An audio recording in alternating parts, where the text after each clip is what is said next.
As the late, great Prince Rogers Nelson once belted out for the 1989 Batman soundtrack, all hail the new king in town. Stick around. You're about to be locked in to this new era episode of the Locked On Patriots podcast. You are Locked On Patriots, your daily New England Patriots podcast. Part of the Locked On Podcast Network, your team every day.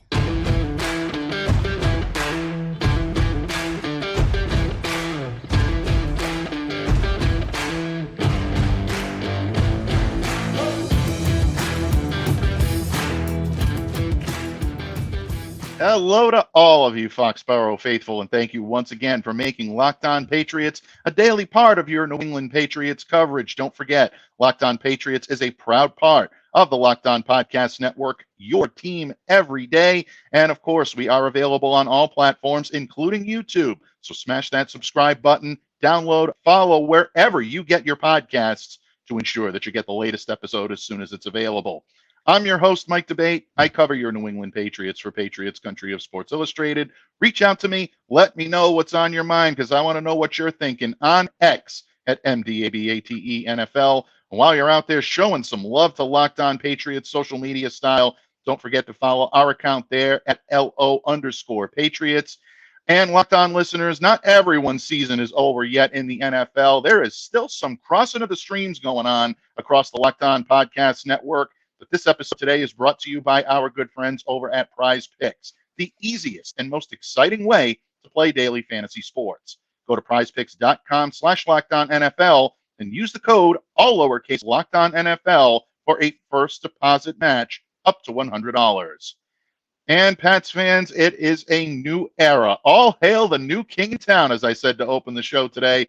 Jerod Mayo officially introduced as the 15th coach in New England Patriots franchise history. And folks, there is a ton to break down. Yesterday here on the pod, we brought you the financial impact of Jerod Mayo's hiring and what to expect for the Patriots spending habits moving forward. But today, we're going to take a look at some X's and O's and the Patriot Way. And who better to navigate us through some of the changes to expect in Foxborough than our very own party man right here on Locked On Patriots, the legend himself, Thomas Murphy. Thank you for coming to me in friendship today, Don Murph.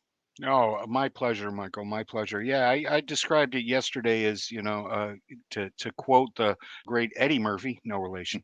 There's a new sheriff in town, and his name is Jerod Mayo. Jerod made that abundantly clear yesterday, that this is a new regime, and he's not going to let a lot of the old ways, the tried and true ways, filter into his thinking about how to build this team and how to coach this team. He came off as a very player-orientated coach. There's something that we've all known about him for quite some time, and I'm here to tell you, you can't be the man that sits on the throne and be everybody's friend. You can't.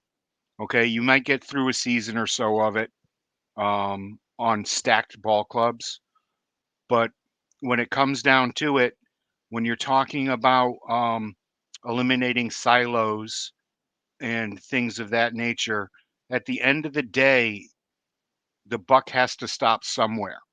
And he talked yesterday about not being a finger pointer, not wanting the finger pointers on this team. If you do things the way that you're talking about, you're going to end up pointing fingers at other people. All right. That's just I've been coaching for a very long time. Of course, not at that level, but and I think I'm well liked by most of my players. I'm not liked by most of my players' parents because I am not an all-inclusive type of individual when it comes to opinions. Somebody has to make the decision. That's the way it is. And the way this press conference came off yesterday to me was a group of people pointing their finger at Bill Belichick. In everything that's gone wrong here is because of Bill Belichick. Everything that's gone on here is because of Bill Belichick, with the exception of 9 trips to the Super Bowl and 6 victories. Bottom line, there's always going to be some degree, like you said, Murph, of finger pointing when Yep. you're bringing in a new era in New England. And we've heard that term used ad nauseum for the last 24 to 48 hours. Right. A new era, a new day in Foxborough, refreshing, a change of scenery, things, all these adjectives and Yeah. all these descriptive words to describe what we saw at the GP Atrium at Gillette Stadium yesterday, a lot of which did have that permeation through the room. I can tell you there was an undercurrent of excitement in listening to Jerod Mayo. He absolutely is a captivating speaker. I think Bon he Jovi has... is out. U2 is in. It's a beautiful day. Absolutely. Tip of the cap to Leslie there. That's a U2 nod, and she'll love that one, I know. But bottom line, there is still a lot to be done on this team.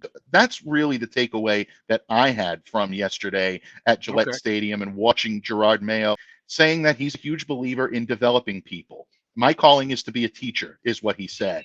I don't like echo chambers. That was a very common catchphrase. I don't think there's a coach in the NFL, if you're good at what you do, that likes an echo chamber. By the way, folks, I don't think we had echo chambers up here in New England as much as the narratives would lead you to believe. Bill Belichick was very open to listening to a lot of different ideas throughout the room. Stephen Belichick has said that several times. Josh McDaniels has said it several times. Bill O'Brien, talking about how open Bill was in terms of hearing new ideas. Now, are there times where Bill probably believed he knew more than the other guys in the room?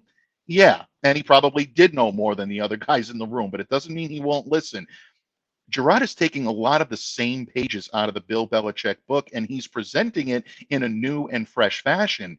But all of this new era, new way of doing things, Murph, I think it's still the Patriot way. And forgive me if I'm wrong here, folks, but I think there's still a lot of Belichickian wisdom and counsel in what Jerod Mayo had to say yesterday. Maybe it's being presented in a different way, in a fresh way, and that may land with the players a little better, especially some of the younger players on this team. But the core of what made this team a championship contender for a quarter century, I think is still very much intact. And I think Mayo's going to make sure it is.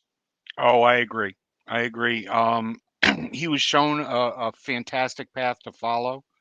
And I do. I think that there will be. There has always been pushback here in New England. If you think it's not true, you're insane. Do you honestly think that Charlie Weiss never pushed back on what Bill had to say on the offensive side of the ball?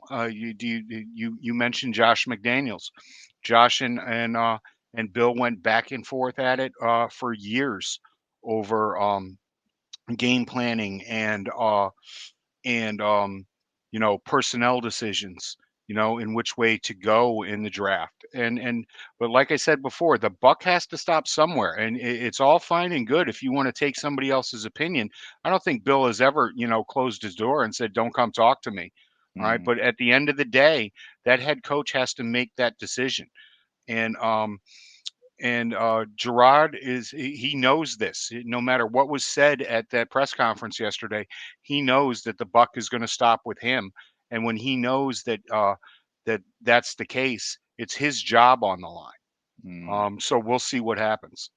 Yeah, without any question. Look, that job is ultimately going to be decided, folks, on how this team performs on the field. The metric that's going to be mattered the most. And for anyone thinking that this guy is not prepared to lead this team on the field, folks, I would definitely take a second look at Jerod's resume. It is extremely impressive, and we've both touted this for a number of months here on Locked On Patriots. Defense finishing in the top 10 in total defense 4 times since Jerod Mayo joined this staff in 2019. The first year that he was on Bill Belichick's staff, that defense finished number 1, allowing 275.9 yards per game and 14.1 points allowed per game on average. When you look at the responsibilities that he had for the past 5 seasons, intricately involved in the defensive play call and strategy. I know Stephen Belichick was calling the plays, but Jerod was right there deciding the type of strategy that needed to be used. He was carrying out the duties of that unofficial co-defensive coordinator. So in terms of how this team operates on the field, I don't expect much of a change. No, I honestly don't. If you look back at this 2023 season, you'll see what was it, six different times that the Pats lost by 1 score. It was 1 score. It was a 1-score game. This came down to execution and, quite frankly, pre-snap penalties. Mm.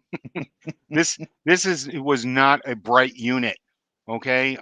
We've talked at length over the years about how intricate this Patriots offense is and how difficult it is to pick up. And it really it's unnerving watching people get on young quarterbacks for not Mm. understanding the intricacies of this offense. When Bill tried to change it and go with a different method, um, he was dragged for it. Quite honestly, rightfully, because he brought in people to teach it that didn't know how to teach it. Mm. Yeah, Um, very good point. but that goes back to you've heard reports that Bill O'Brien was forced upon Bill. That's not true.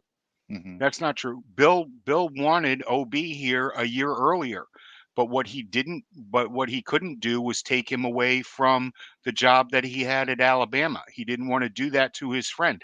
I've said it Hmm. here many times that Bill wanted O'Brien here the year before, but he didn't out of respect to his good buddy. And they brought him in last year.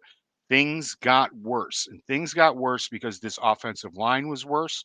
Bill did not build the offensive line in the way that he should have. But Jerod has some huge shoes to fill here.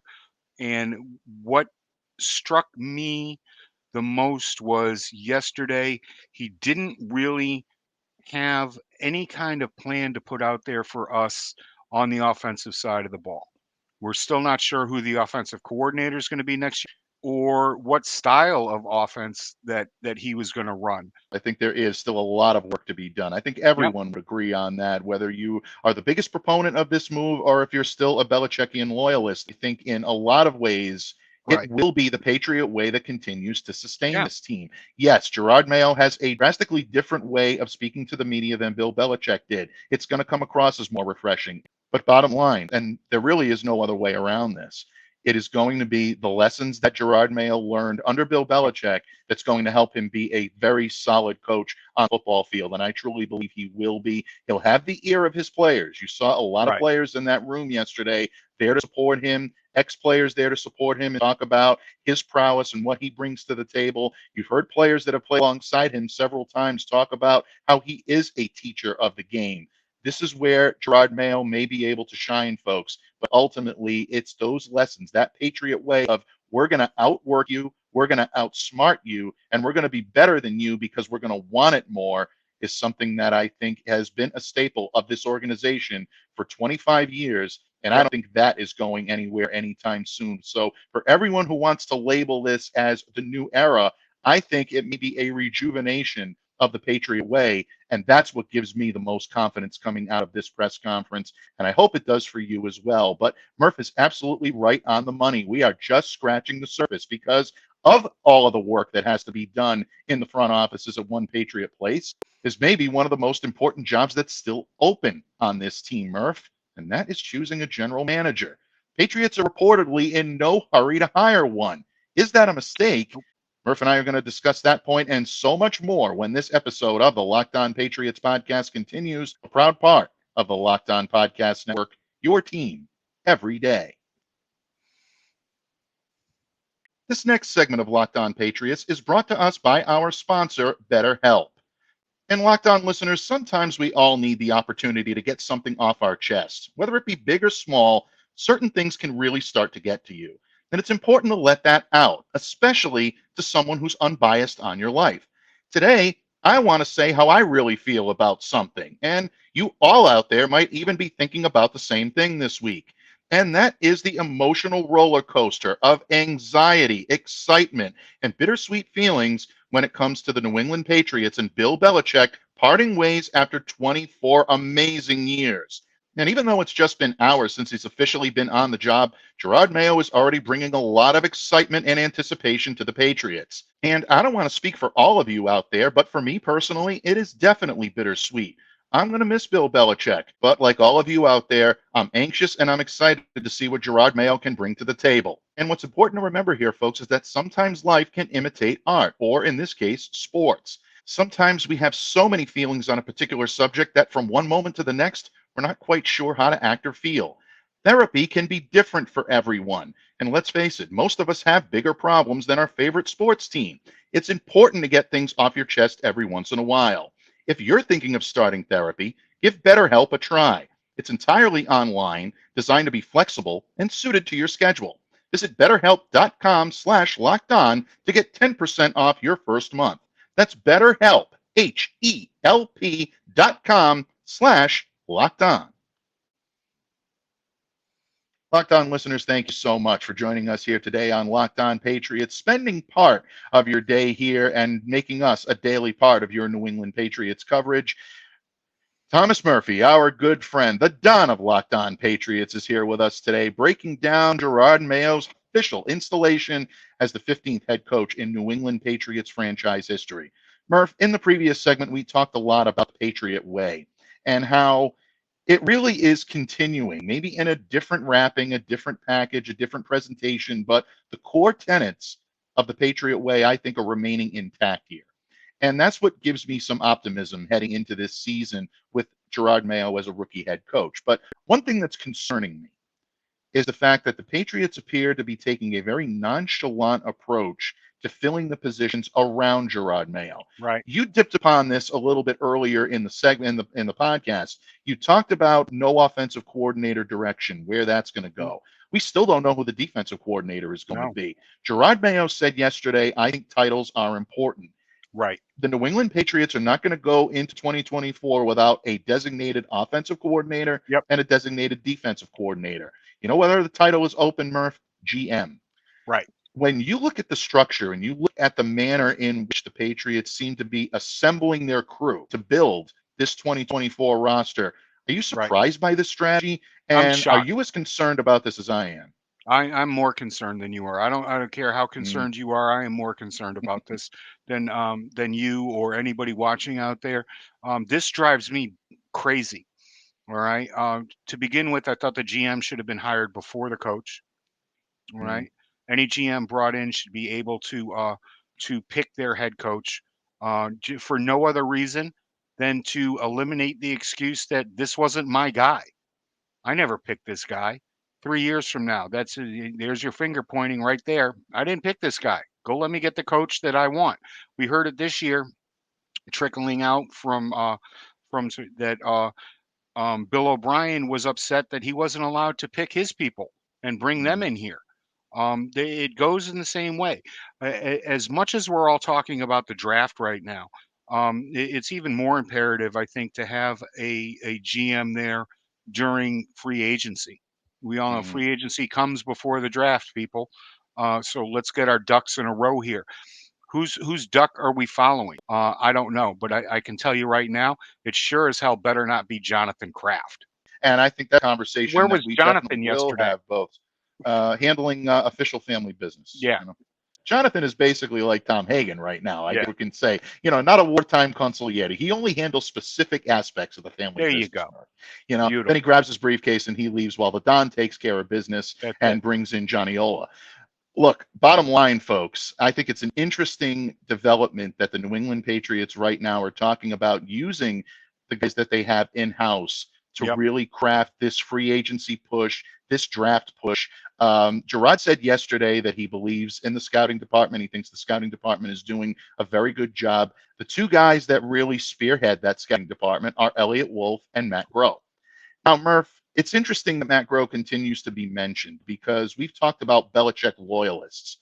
Matt is still very much in the room when it comes to collegiate scouting, and he's been a big proponent and a big force behind the last couple of drafts. But Elliott Wolf, I still think, is a name to watch. We all know about the pedigree, and we all know about his father and what he did for the Green Bay Packers. Ron Wolf was a tremendous executive, brought them to a Super Bowl. Oh my God. So there is the pedigree there. But don't sleep on what Elliott is able to do either. He's been able to work for teams like the Green Bay Packers, the Cleveland Browns. There was a time there where he was almost considered a foregone conclusion for the Detroit Lions general manager position. Packers didn't allow him to interview for that. They wanted to keep him in-house, but eventually, Wolf had to go and he had to spread his wings. And since 2022, he's been here with the Patriots, served as director of scouting. He's the first person in Patriots history to hold that title under Bill Belichick here in this organization. So intricately involved in a lot of different player personnel consultation, right alongside Matt Groh, maybe even in an equal capacity at times. He could be a rising star. I'd be comfortable putting him in place, but at the same time, if that's going to be your guy, why not make it official? It just, the timing of this just seems off to me. I found very disturbing yesterday that that Robert Kraft came out and said, when talking about this subject, well, we're still getting to know the people that are in the building. These people have been in the building for a long time. Robert, you don't know them? Come on in, have a cup of coffee. Let's talk. Let's have a sit down. That really bothered me. It's still a concentrated effort. The new way of doing things that they're talking about is all being done by people that have done things in only one way for a very long time. I want somebody from outside coming in here, somebody that Mayo will be able to work with as an equal, but somebody that that knows the scouting game, that knows the intricacies of free agency and who to bring in here to reshape this offense into something new.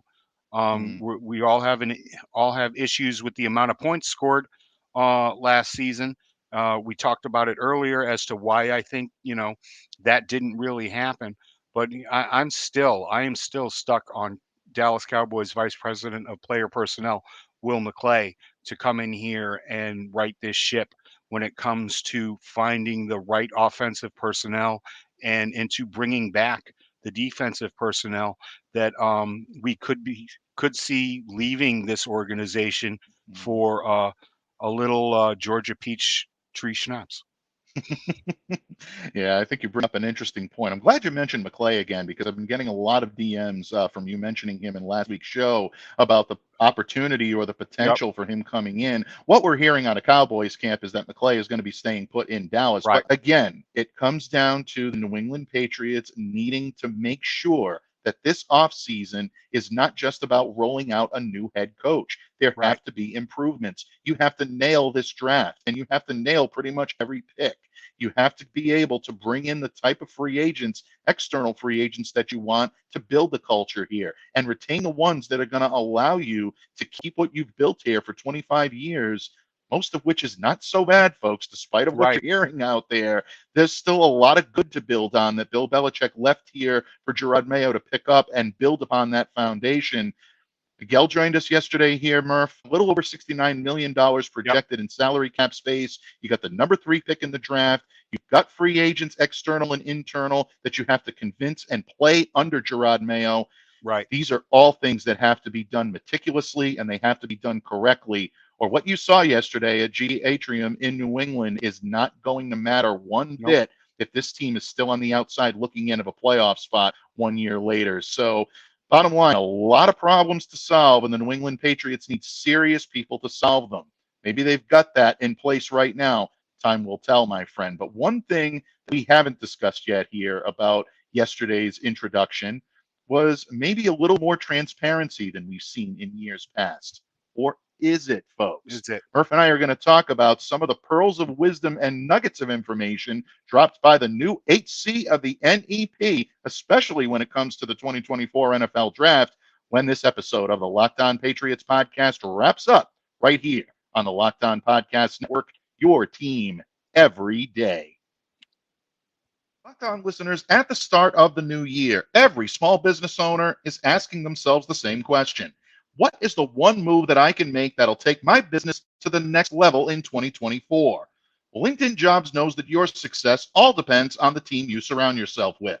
That's why LinkedIn Jobs has created the tools to help find the right professionals for your team, help you do it faster. And here's the best part, folks, they help you do it for free. Because LinkedIn isn't just another job board. They have a vast network of more than 1 billion professionals, which makes it the best place to hire. Hiring is easy when you have so many qualified candidates. So easy, in fact, that 86% of small businesses get a qualified candidate within 24 hours. It's why small businesses rate LinkedIn Jobs #1 in delivering quality hires versus the leading competitors. LinkedIn also knows that small businesses are wearing so many hats and might not have the time or the resources to hire. Thankfully, with LinkedIn, the process is intuitive, quick, and easy. So post your job for free at linkedin.com/LockedOnNFL. Don't delay, do it today. That's linkedin.com/LockedOnNFL to post your job for free. Terms and conditions apply. Locked On listeners, we've all been there. You want tickets to the big game or your favorite musical artist, but you just can't seem to find an easy and affordable way to do it. Well, you shouldn't have to worry when you're buying tickets to your next big event. Game Time is the fast and easy way to buy tickets for all of the sports, music, comedy, and theater events near you. And Game Time's all-in prices show your total up front, so you know you're getting a great deal without all those hidden fees. They're actually obsessed with finding ways to help you save money on tickets. And that includes zone deals, where you pick the section and Game Time picks the seats for an average of 18% savings. And the Game Time guarantee means you'll always get the best price. If you find tickets in the same section and row for less, Game Time will credit you 110% of the difference. Take the guesswork out of buying tickets with Game Time. Download the Game Time app, create an account, and use the code Locked On for $20 off your first purchase. Terms apply. So again, create an account and redeem the code Locked On, LOCKEDON, for $20 off. Download Game Time today. Last minute tickets, lowest price, guaranteed. Patriots fans, thank you once again for joining us here today on Locked On Patriots, making us a part of your daily New England Patriots coverage. I am joined, as always, by the Godfather here on Locked On Patriots, my good friend, Don Thomas the First, Thomas Murphy. Murph, we've talked about a lot of different angles of Jerod Mayo's introduction as the 15th head coach in New England Patriots history. Yep. We've talked about the changes potentially on the field, in personnel, what Mayo's voice is going to be able to do to this franchise, and how he may be able to reach players in ways that maybe they haven't been reached before for any reason, for better or for worse. But one thing that continues to be the overwhelming narrative about Jerod Mayo now being the head coach here is that all of a sudden we're going to get more insight into the team than we've ever had before. And I'm speaking as a member of the media. I'm playing devil's advocate here. That's the general consensus. I don't buy into that at all. I actually think that Jerod Mayo is going to give you similar information, but I just think he's going to do it in a different package. And I'm led to an interview that he gave with Steve Burton. And I know Jerod sat down with a number of my colleagues in the media yesterday and gave one-on-ones. I encourage you to check them all out. I think they're all great, but Steve's really stood out above the rest. Steve Burton is truly one of the goats in this business, folks. Steve asked him the question about the draft. And we know the draft is a big subject, big topic of concern for Patriots fans. And he asked him what his intentions are going to be. Jerod came back, and this is a quote verbatim from Jerod Mayo now. "We are going to draft the best player for a position that is very important. You put the pieces together. But in all seriousness, we have a good opportunity in the draft, and I think our scouting department is pretty good." Most of the narratives that you're reading from that quote seem to indicate, Murph, that this was Jerod Mayo's way of saying, we're taking a quarterback in round one. We're going to take him with one of those top 3 picks, and everybody's running to the cash out window. They're running to place their bets on this right now because they think it's a sure thing. I don't think this is quite the hand tip that it's being made out to be. I think this message had a level of coyness to it. What's your take on this? Do you think what you heard yesterday from Jerod Mayo to Steve Burton of WBZ changes the Patriots draft strategy at all here? No. What might change the Patriots draft strategy is who we were talking about earlier in Elliott Wolf. Now, Elliott Wolf is coming here from Green Bay, where they have a get the next quarterback mentality, and they've done a pretty good job with that. Now, what I think Jerod did yesterday was put on notice everybody who's drafting behind the Patriots that that number 3 quarterback or the number 2 quarterback could be gone. So Mm, come at me. Come on, mm, come at me. You want one of these guys? Come at me. Give me your best freaking shot. Put your best package down, slap it down on the table, and let's go to work. mm, I still believe that Jerod and everybody in that building is going to be smart enough to see what happened over the last 2 years and see that this offensive line still needs work, still needs people that want to go out there and actually slam heads with people, not just collect a paycheck and ask for a pay raise. mm, Um, but it starts from the inside out. Bill took care of the guard situation over the last 2-3 years, and I think has done a pretty good job with that. No matter what you think of Cole Strange is a very good football player. And you mm. could see when he was not in the lineup this No year arguments. how Yes. poorly this offensive line functioned. Okay, Mm, because Mafi just wasn't ready. There wasn't that next guy, and that's where the depth has to come from. But no, I still believe that they will stay this course, build this offensive line, and use this draft to do that. Now, I told Mike a story the other day where I did a mock draft where I traded down, just one spot and then one spot more and one spot more, and I ended up with 7 top 100 picks, as mm. opposed to 3 of them. All right. Now, how much? And I still got the guy I wanted. Alt is the pick. Um, and I still got the guy that I wanted at 6. Um, so there are things to do. They don't think just because of what Jerod said yesterday that means that they're going to go out and take the quarterback. For me, right now, if you're not trading up to get the guy that you think is the guy, you can't just sit there and wait to see who falls to you.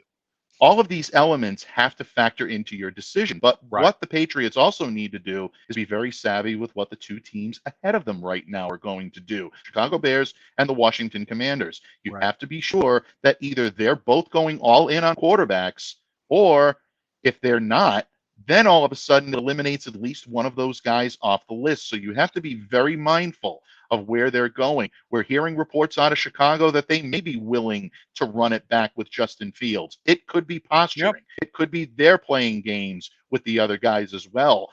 New England is not the only one that plays games with others, folks. I assure you, Right. it happens in all 32 NFL teams. Just so happens that the Patriots have been very good about it over the course of the last couple of decades. Going to have to maintain that same type of inquisitive attitude and that Hmm. inquisitive nature that seemed to put the Patriots a step ahead when it came to knowing what other teams were going to do. And anyone says that Bill lost his touch with that last year, just take a look at what they did with Christian Gonzalez and Thank you. making trades and being able to maneuver your way around a draft board. Oh my God. Folks, they were able to do it then. Maybe some of the personnel that Bill picked out had not picked. And I think that's a valid criticism of him. Yep. But bottom line, you need to keep that same type of approach in the room. And maybe that's why, Murph, they're choosing to run it back with guys like Elliott Wolf, True. with guys like Matt Groh right now, because there is precedent for such an NFL strategy. Our good friend Bob Sosi pointed this out last week and said that Buffalo Bills, when they brought in Sean McDermott and Brandon Beane, they kept their scouting department in place until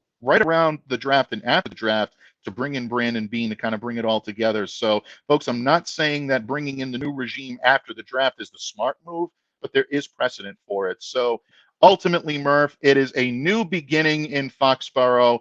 To take a quote from Semisonic to bring us home today, every new beginning comes from some other beginning's end. We are now ready to enter that next phase under the 15th head coach in franchise history, Jerod Mayo. A tip of the cap to Jerod and Yep. best of luck to him. It's a big job, but I think we got a capable guy in that seat right We now do. that's going to give you everything he's got. He will do the best job he possibly can. And at the end of the day, folks, That's that's it. all you can ask for. And you know That's who else does the best job he can each and every day here? My good friend right over on this side of the screen, always bringing the wisdom, the counsel, and the opinions the way only he can bring them. And folks, we love him for it. That's why we keep bringing him back. Murph, what can I say? I thank you, Don Murph, owes for me coming to me money. in friendship today. A little bit. Yeah, trying to pay down that VIG, right, Murph?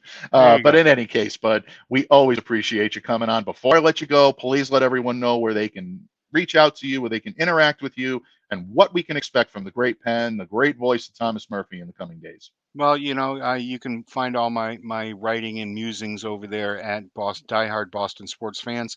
You can follow me on Zitter X, whatever you want to call it, at TMurph207. I'm always around. I love interacting with all of you.